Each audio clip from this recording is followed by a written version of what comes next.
Fala pessoal, William aqui. Bom, nesse vídeo eu quero falar sobre a profissão programador, tá? Muitas pessoas me questionam, eu já faz uns 6 anos que eu trabalho com isso e as pessoas têm dúvidas, dá para perceber que elas têm dúvidas em relação a essa profissão e eu gosto de falar sobre isso, tá? Porque tem muitos jovens que têm o interesse de iniciar na carreira, né? E existem dúvidas, né? Muitas dúvidas sobre o que um programador faz. E esse vídeo aqui eu quero. Eu fiz várias anotações aqui. Eu já tinha gravado esse vídeo completo, só que o meu áudio, né, tava no coisa sem fio e acabou a bateria. Eu perdi metade do que eu falei. Aí eu vou tentar passar aqui novamente, tá? São vários tópicos que eu fiz, tá? Lembrando que o programador, ele é um profissional liberal, assim como um pedreiro, assim como um dentista, assim como um médico. E lembrando que, assim como essas profissões também, um programador dificilmente ele faz tudo, tá? Existem sim alguns que fazem e sabem fazer tudo, mas existem igual no médico, né? Que existem um médico somente para o olho, somente para a boca, né? E tem as suas separações, assim também existe na área de programação, tá? E assim também como um pedreiro, por exemplo, vai existir pedreiros que às vezes só sabe assentar piso, né? Ele não é ele não constrói casa. Eu conheço pedreiros assim, que ele se especializou no assentamento de pisos e outros pedreiros, quando chega nessa parte, chamam ele, né? Às vezes conversam ali com o dono da casa e falam, ó, eu conheço uma pessoa que ela sabe assentar bem melhor do que eu, você não quer contratar ela? Me chamam essa pessoa, tá? Então, basicamente, funciona assim também na área da programação. Aí, a programação, ela existem, vou falar aqui 4 tipos, mas vão existir outros que eu vou comentar no decorrer do vídeo. Eu não vou focar muito na tecnologia, eu vou falar mais sobre o que o programador, os tipos de programador que existe, tá? Então, o primeiro programador aqui é o mobile, tá? É, Aí vão existir 3 tipos. Dentro do programador mobile vai existir 3 tipos de programador. Um que programa só para iOS, um que programa só para Android e um que faz um código só e ele funciona para as duas plataformas, tá? Então, quando uma empresa, principalmente grandes empresas, elas contratam muito segmentado mesmo, tá? Vai ser, às vezes, um programador só para iOS, vai ser um programador só para Android, ou, claro, vai ser um para as duas tecnologias. E então, esse é o primeiro, que é o mobile. Dificilmente um programador só mobile, ele mexe também no back-end, mas aí vai depender muito do nível, se ele é um sênior, tá? Aí vai depender bastante. O próximo é um programador front-end, tá? Ele basicamente ele precisa conhecer muito sobre a parte de designer da aplicação. Ele precisa conhecer tanto para deixar bonito o site, mas também funcional com o X e o Y, tá? Que são alguns termos que é, eles servem para ajudar as pessoas a utilizar a ferramenta. Então essa pessoa ela tem que conhecer muito sobre isso para que os botões fiquem de forma fácil, que ele clique o menos possível e que as informações do sistema sejam bem claras, tá? Para que o usuário não possua dúvida. Então isso é uma especialidade do front-end. E aí vão existir front-ends que precisam às vezes saber designer, alguns front-ends vão ter que mexer num Figma, tá? As 3 tecnologias principais de front-end hoje, a principal de todas é JavaScript, ele tem que saber JavaScript, HTML, CSS, são as 3, e tecnologias como frameworks, ou React geralmente, ou o Angular, ou o Vue.js, tá? Essas 3. Aí dentro do React tem o Next.js e vai ter alguns aí, se você olhar, e até que paga salários bons, que é o ASP.NET, tá? Ele é um pouco antigo, mas funciona ainda. E a Microsoft hoje tem o Razor e o Blazor, tá? São essas duas aí. que a Microsoft está criando, meio que para competir com esses do JavaScript, tá?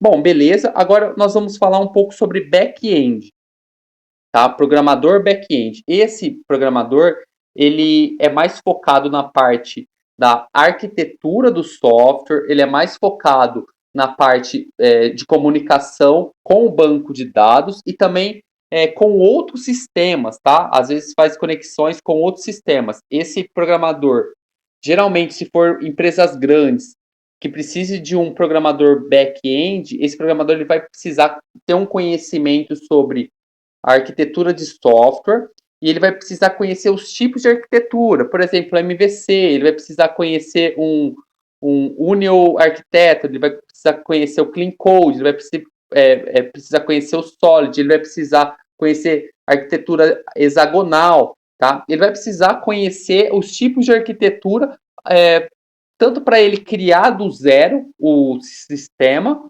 quanto para ele entrar em sistemas que já estão funcionando, ele precisa conhecer bem os tipos de arquitetura para que ele não execute coisas erradas ali, faça códigos que depois pare de funcionar alguma funcionalidade, tá?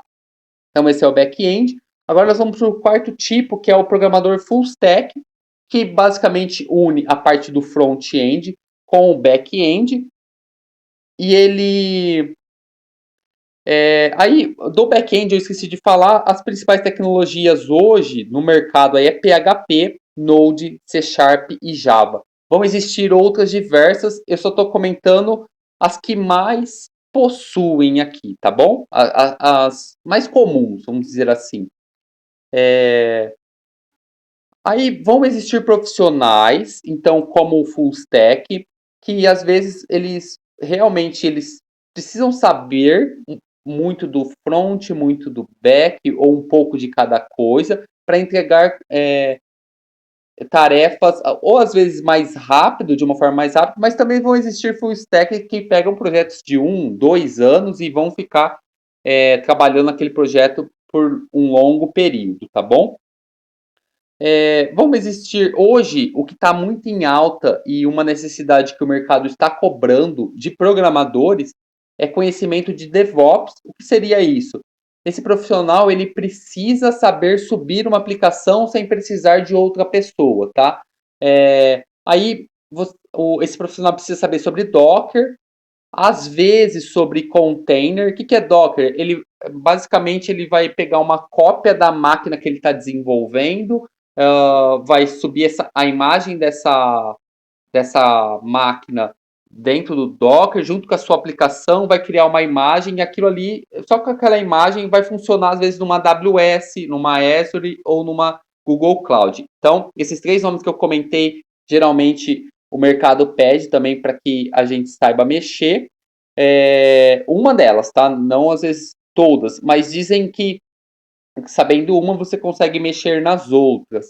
Seria então AWS, Azure e Google Cloud.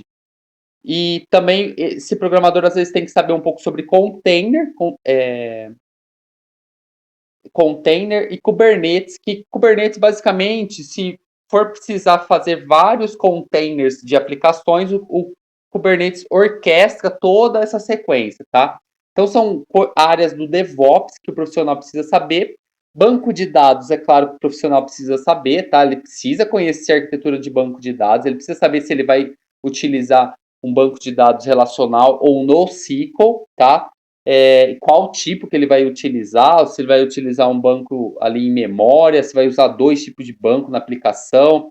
Ele precisa saber se vai usar um WebSocket como comunicação, se vai utilizar um HTTP. São várias coisas, mas o profissional ele tem que ir começando por algumas, ir aprendendo algumas e vai juntando as ferramentas, tá?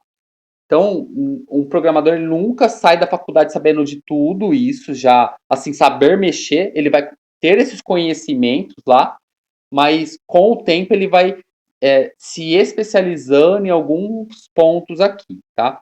Aí vão ter, o nosso mercado, ele possui a questão de tendências, tá? Ou demandas temporais ou ciclos, vamos dizer assim. E essa parte do mercado ela funciona assim. Um exemplo, tá? Só vou dar as ideias aqui. Blockchain. Blockchain estava em alta até alguns dias atrás, né, alguns anos atrás. Aí ele meio que segue o fluxo do Bitcoin. Quando o Bitcoin está em alta, blockchain está em alta e paga altos salários, tá? A inteligência artificial está em alta e acredito que vai se manter em alta por um bom período, tá? Então, programadores que já às vezes entrarem na profissão, aprendendo a mexer com inteligência artificial, engenharia de prompt, às vezes até com a parte de automação também, eles vão estar saindo na frente e conseguir já empregos, tá? Mas é bom sempre estar atento e olhando pro mercado. Análise de dados, né? Igual o Python. Por que o Python está muito em alta? Porque o Python geralmente roda no Power BI, roda no Excel, roda em qualquer lugar. E existem muitas fórmulas prontas dentro do Python. Por isso que ela é uma tecnologia está muito em alta, muitas pessoas querem aprender e tal. Só que aí você tem que saber, se você for um programador Python, dificilmente você vai ser um programador de software igual tudo isso que eu falei, mobile, front-end, back-end, full stack, porque Python, ele não tá nesse mercado. Python é uma ferramenta à parte. Por isso que eu nem comentei como as principais back-end aqui, porque se você for procurar emprego, vai existir para Python? Vai existir, mas não para desenvolvimento de software. É muito raro um sistema ser feito do zero em Python, tá?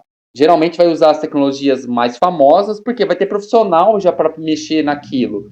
E aí um outro conceito que eu queria comentar é sobre o web scrapping, que é capturar dados também. Existe esse tipo de desenvolvedor e também existe o desenvolvedor de testes de software, tá? Existe um desenvolvedor só para criar testes de software. Existe isso também, tá? Espero que vocês tenham gostado. Se ficou alguma dúvida, se eu falei alguma besteira, deixa aí nos comentários. Tamo junto e até a próxima, pessoal.